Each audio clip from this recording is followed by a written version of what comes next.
Deadpool and Wolverine has been out for a couple of weeks now, and so today I finally have time to give you my spoiler thoughts on this movie.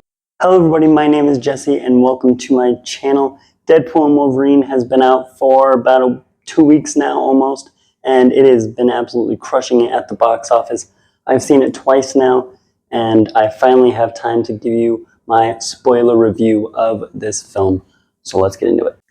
I'm not really going to go through the entire movie because that feels just more like a recap to me than a review. So I'm really just going to go through the main points of this movie that I've been dying to talk about and just my favorite parts. So I'll just start this review by talking about the opening scene, which even if you haven't seen the movie, you've probably seen at least part of this opening scene because it's been all over social media the past couple of weeks. And so the Deadpool movies have really always been known for their really clever opening title sequences. And I think they absolutely outdid themselves with this movie. The movie starts with Deadpool doing a voiceover kind of explaining how he finally has his first movie in the MCU. He shouldn't even have his own franchise. And he says, he says something along the lines of, you're probably wondering how we're going to bring Wolverine into this movie without disrespecting the end of Logan. And then he goes, I'll tell you how, we're not. And it cuts to Wolverine, or Deadpool, digging into Logan's grave that was made for him at the end of Logan by Laura. And he finds Deadpool finds Wolverine's adamantium skeleton, which is a hilarious reveal. Got me laughing both times I saw it. And the TVA agents enter, trying to arrest Wade for all the tampering with the timeline he did at the end of Deadpool 2. And Deadpool begins to kill the TVA agents with Wolverine's adamantium bones, which is awesome. It's bloody, it's violent, and I just love this scene. It's Bye Bye Bye by NSYNC is playing in the background. Deadpool is doing the NSYNC dance choreography from their music video. And it's just an awesome scene. The credits, like the actor credits, are all engraved like on the bones as you see them flying. And I just love this scene. I'm not joking when I say this is my favorite opening scene in the entire MCU. I could rewatch it all day long, and it just right off the bat it shows you this is a Deadpool movie and we're not holding back. Next thing I want to talk about is kind of the event that sets the whole rest of the movie into motion. And basically Deadpool is brought to the TVA and meets a man named Mr. Paradox, played by Matthew McFadden, who does a great job. And he explains this idea of an anchor being, which is basically a person or a being that is so crucial to the timeline, so important, that when they die, the entire timeline begins to perish and die with it. And Paradox explains that Logan was this time Deadpool's timeline's anchor being. So now that Logan is dead, Deadpool's timeline is starting to wither away and starting to die. Paradox explains that it can take a couple thousand years to happen, but he's impatient and he's a villain, so he wants to make it quicker. And so Deadpool's like, okay, well, if Wolverine Logan is the anchor being, I'll just go find my own and replace him. So Deadpool goes on a whole montage trying to find a new Logan, and we get a whole bunch of cameos from comic versions and even one from Henry Cavill, which is awesome. And he finds this movie's Logan drunk in a bar. He brings him to the TVA, and they both end up getting pruned and being sent to the void that we saw in Loki. And this is where we get my other favorite scene from this movie, Deadpool and Wolverine's first fight. And we saw a lot of, this is kind of the scene, the fight that was most heavily marketed in trailers. We saw a lot of clips from it in the 2 trailers that they put out. I especially really love the editing in this trailer, especially with the music, they both kind of walk and kind of line up with each other. Almost, the first time I saw it really reminded me of almost like an old Western, like something you'd see in the Dollars trilogy. And you hear the bells and the opening riff to Hell's Bells by AC/DC. You immediately know something good is about to happen.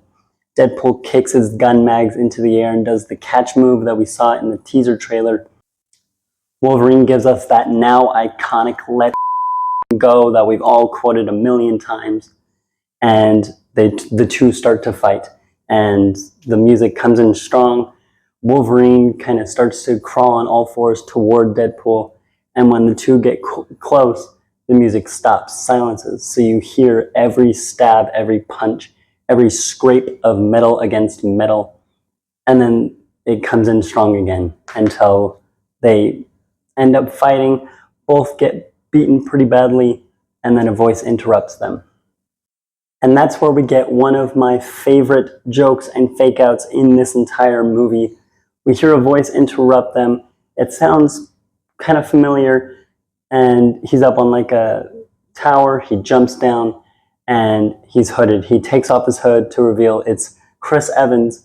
We all think it's Captain America. We saw a bunch of Captain America throughout the beginning of the movie, so it kind of led us in that direction.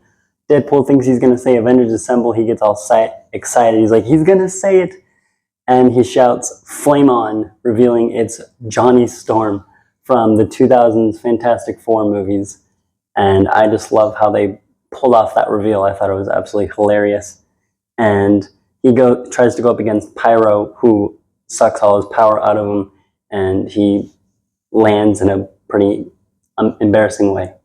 And speaking of cameos, yes, there are a bunch of them, and all of them are great. We get Jennifer Gardner back as Elektra. Wesley Snipes comes back as Blade, who was the most shocking one to me, especially the first time I saw it. That got me really excited. And we get Gambit, played by Channing Tatum, who, especially the second time around, was my favorite character. Maybe not my favorite character. I thought he was the funniest character in the movie by far. He was the subject of some of the greatest jokes.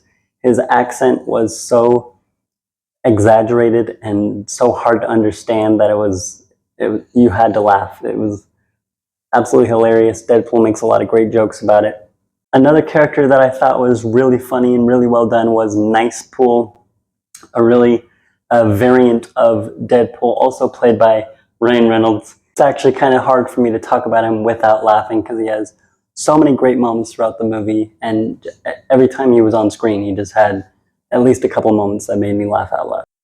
Now, yes, there are a lot of jokes because this is a Deadpool movie. He's constantly cracking jokes, but there's also a fair amount of emotion and heart to this movie, which I really enjoyed, particularly with Logan. And there's a really great moment between him and Laura X-23 at a campfire, and this Logan is broken. I mean, Paradox at the beginning said he's the worst Wolverine. He let his entire world down, and he feels guilty, and it's why he wears the comic accurate yellow and blue suit. It's the only thing he has to remember his fellow X-Men by. And he explains to us that one night he went to the bar to get a drink, and humans came, like mutant hunters came and killed all of the other X-Men, Cyclops, Storm, Beast. All of them were killed, and Wolverine wasn't there to save them. And when he came back, they were all dead. And so he feels guilty for that. He feels like it was his fault because he wasn't there to protect them. And so I just really love that scene. And he has a couple moments like that where he is just kind of letting off steam. And this is one of Hugh Jackman's best performances as Wolverine in the entire X-Men franchise. And shortly after that, we get another fight scene that I absolutely love. And it's really the first fight scene where Deadpool and Wolverine are fighting as a duo together. And the villain of the movie, Cassandra Nova, plans to use this machine called a Time Ripper made by Paradox to destroy the multiverse so that there's nothing left but the void. And she brings in a group of Deadpools called the Deadpool Corps to distract Deadpool and Wolverine so they can't stop her. And there's a lot of great ones. There's Lady Pool, played by Blake Lively, and a Cowboy Pool, played by Matthew McConaughey, and a bunch of others. There's a Kid Pool, like a samurai Deadpool, and basically Deadpool and Wolverine take them all down. Wolverine finally dons his comic-accurate mask, the cowl, and I think it looks awesome. I've seen a couple of people saying the mask doesn't look that great in live action. I think in a way it does look a little bit goofy, but it's from a comic book. What exactly do you expect? I personally absolutely love it. I think it adds so much to his costume and his look, and I just love this scene. It's one kind of long tracking shot as Wolverine and Deadpool take down all of the others. Madonna's Like a Prayer is playing in the background, and I think it's just awesome. And now there's one last thing that I want to talk about in this film, and that is the ending credits. I love this ending credits. I love what they did with it. Basically, when the movie ends, they kind of play a montage of behind the scenes footage and scenes from all of the Fox, kind of the Fox era of superhero movies, the Fantastic Four movies, the X-Men, Elektra, Blade. They kind of put a montage of behind the scenes together. There's a couple interviews with Ryan Reynolds and Hugh Jackman, all set to Good Riddance by Green Day. And it's just awesome, especially for, it's just a fantastic send-off and farewell to this era of superhero movies that so many people grew up with and love, including myself. I even have the original X-Men trilogy back here on my bookshelf of movies. I watched the original trilogy all the time as a kid, and like I said, as someone that grew up with these movies, I just thought this was the most perfect send-off and farewell to these characters. I'm only upset that they didn't answer one question in this movie. Why was Thor crying? So you have it. Those are my spoiler thoughts on Deadpool and Wolverine. What did you think of this movie? Let me know down in the comments below. This is one of my favorite movies of the year so far, by far. And I'm going to be curious to see just how far it will go at the box office. It's going to make $1 billion. It's pretty much guaranteed by this point. And I have a lot of other Deadpool and Wolverine and MCU content planned, so be on the lookout for that. And until then, like this video, subscribe to my channel. I'm trying to get to 300 subscribers before the end of the year. If you could help me get there, it'd mean a lot. And keep watching movies. Goodbye.